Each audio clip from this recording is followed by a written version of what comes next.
नमस्कार। चलिए आज बात करते हैं ब्लू चिप स्टॉक्स की। ये नाम तो हम सब ने अक्सर सुना है, पर इसका असल में मतलब क्या है और क्यों बड़े-बड़े इन्वेस्टर्स इन पर इतना भरोसा करते हैं? आइए इस पूरी कहानी को एकदम आसान भाषा में समझते हैं।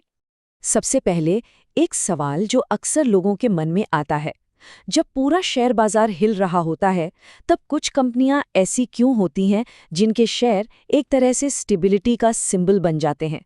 इसी सवाल के जवाब में ही ब्लू चिप स्टॉक्स का पूरा राज छिपा है।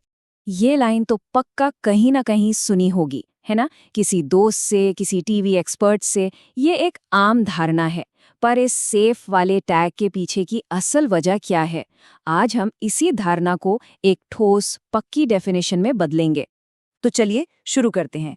इस ब्लू चिप शब्द की परतें खोलते हैं और देखते हैं कि इसके अंदर आखिर है क्या। एक मजबूत बेस बनाते हैं ताकि आगे की सारी बातें एकदम क्रिस्टल क्लियर हो जाएं। तो ब्लू चिप स्टॉक्स हैं क्या? सीधे शब्दों में कहूं तो ये उन कंपनियों के शेयर्स हैं जो अपने फील्ड की लीडर हैं, फाइनेंशियली चट्टान की तरह मजबूत हैं और सालों से, दशकों से मार्केट में टिकी हुई हैं। ये वो कंपनियां हैं जो बाजार के बड़े से बड़े तूफानों को भी झेल जाती हैं और इन्वेस्टर्स का भरोसा बनाए रखती हैं। और पता है एक मजेदार बात, ये ब्लू चिप नाम असल में पोकर के खेल से आया है। पोकर में जो नीले रंग के चिप्स होते हैं ना, उनकी वैल्यू सबसे ज्यादा होती है। बस वहीं से ये आइडिया आया और स्टॉक मार्केट में सबसे अच्छी, सबसे भरोसेमंद कंपनियों को ब्लू चिप कहा जाने लगा। ठीक है, अब अगले सेक्शन पर आते हैं। चलिए देखते हैं कि वो कौन-कौन सी खासियतें हैं जो किसी कंपनी को ब्लू चिप बनाती हैं। आखिर इन कंपनियों में ऐसा क्या होता है जो इन्हें बाकियों की भीड़ से बिल्कुल अलग खड़ा कर देता है? पहली और सबसे जरूरी पहचान है मार्केट लीडरशिप। ये कंपनियां अपने सेक्टर की टॉप की खिलाड़ी होती हैं। इनके एक बहुत मजबूत ब्रांड वैल्यू होती है जिसे बनाने में सालों लग जाते हैं, और यही ब्रांड वैल्यू इनके लिए एक मजबूत किले की तरह काम करती है। इस कॉन्सेप्ट को और अच्छे से समझने के लिए भारत की कुछ जानी माने ब्लू चिप कंपनियों को देखिए, जैसे Reliance, TCS, HDFC bank, Hindustan Unilever. ये सब अपने अपने फील्ड के बादशाह हैं। इन नामों के साथ ही एक भरोसे वाली फीलिंग आती है ना। इन कंपनियों का साइज बहुत बहुत बड़ा होता है। इनका जो मार्केट कैपिटलाइजेशन होता है, यानी बाजार में इनके सभी शेयरों की कुल कीमत, वो आमतौर पर 50,000 करोड़ रुपए से भी कहीं ज्यादा होती है। ये आंकड़ा ही इनकी विशालता और स्थिरता को दिखाता है। इनकी फाइनेंशियल हेल्थ की बात करें तो वो भी जबरदस्त होती है। इनकी बैलेंस शीट्स हमेशा मजबूत और मुनाफे से भरी रहती हैं। और एक खास बात, ये कंपनियां अक्सर अपने मुनाफे का एक हिस्सा अपने इन्वेस्टर्स को डिविडेंड के तौर पर देती हैं। इससे एक रेगुलर इनकम भी बनती रहती है। और ये पॉइंट बहुत कमाल का है। देखिए, जब बाजार क्रैश होता है तो ऐसा नहीं है कि ये स्टॉक्स गिरते नहीं, ये भी गिरते हैं। लेकिन सबसे जरूरी बात यह है कि ये कंपनियां टूटती नहीं हैं, ये दिवालिया नहीं होती, और असल में इनमें रिकवरी भी बाकियों के मुकाबले कहीं तेजी से होती है। तो अब सवाल ये है कि आखिर इन्वेस्टर्स इन स्टॉक्स को इतना पसंद क्यों करते हैं? चलिए अगले सेक्शन में चलते हैं और इसके पीछे की मुख्य वजहों को समझते हैं। सबसे बड़ा कारण है कम जोखिम। छोटी नई कंपनियों के मुकाबले इनमें पैसा डूबने का खतरा बहुत कम होता है। लंबे समय में ये कंपाउंडिंग की पावर से अच्छी खासी वेल्थ बनाकर देते हैं। और हाँ, जो लोग बाजार में नए हैं, उनके लिए इन्वेस्टमेंट की दुनिया में कदम रखने का ये एक बहुत ही स्मार्ट और सेफ तरीका है। लेकिन कहानी में एक ट्विस्ट भी है। हर चीज़ के फायदे और नुकसान होते हैं। अब एक बहुत ज़रूरी सेक्शन की बात करते हैं, ब्लू चिप इन्वेस्टमेंट की हकीकत, ताकि उम्मीदें बिल्कुल सही जगह पर रहें। तो एक बहुत अहम सवाल, क्या ब्लू चिप स्टॉक्स 100% सेफ होते हैं? क्या इनमें रिस्क बिल्कुल जीरो होता है? इसका सीधा और साफ जवाब है नहीं।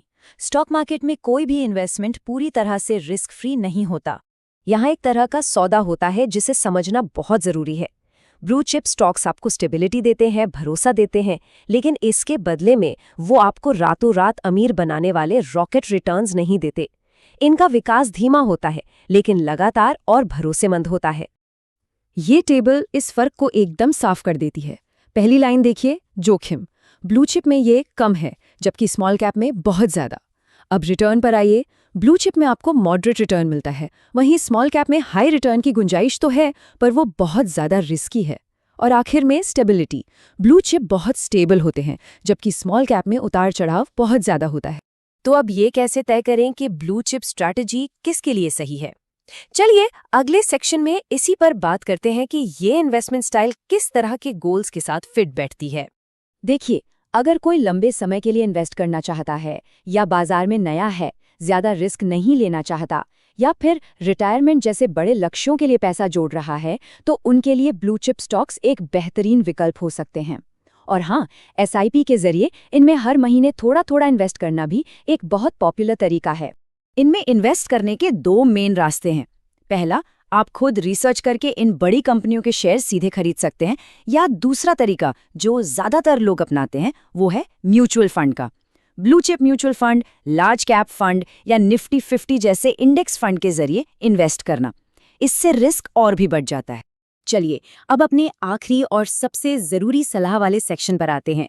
यहाँ हम उन आम गलतियों के बारे में बात करेंगे जो एक अच्छी भली स्ट्रैटेजी को भी कमजोर कर सकती हैं। सबसे बड़ी गलती है सिर्फ कंपनी का बड़ा नाम देखकर पैसा लगा देना। नहीं, हमेशा अपनी रिसर्च करें। दूसरी गलती, बहुत ज्यादा महंगी कीमत पर शेयर खरीदना। याद रखिए, ये ट्रेडिंग नहीं, लॉन्ग टर्म इन्वेस्टमेंट है। और आखिर में, अपना सारा पैसा कभी भी एक ही स्टॉक में मत लगाइए। अपने पैसों को अलग अलग मजबूत कंपनियों में फैलाना, यानी डाइवर्सिफाई करना, बहुत बहुत जरूरी है। अंत में ये एक लाइन ब्लू चिप इन्वेस्टमेंट की पूरी फिलॉसफी को बता देती है। ये जल्दी अमीर बनने की स्कीम नहीं है, ये लंबे समय तक अमीर बने रहने का तरीका है। अगर धैर्य और अनुशासन के साथ इन्वेस्ट किया जाए तो ब्लू चिप स्टॉक्स एक मजबूत फाइनेंशियल फ्यूचर बनाने में मदद कर सकते हैं। तो अब सोचने वाली बात यह है कि क्या ये रणनीति किसी के अपने फाइनेंशियल गोल्स से मेल खाती है?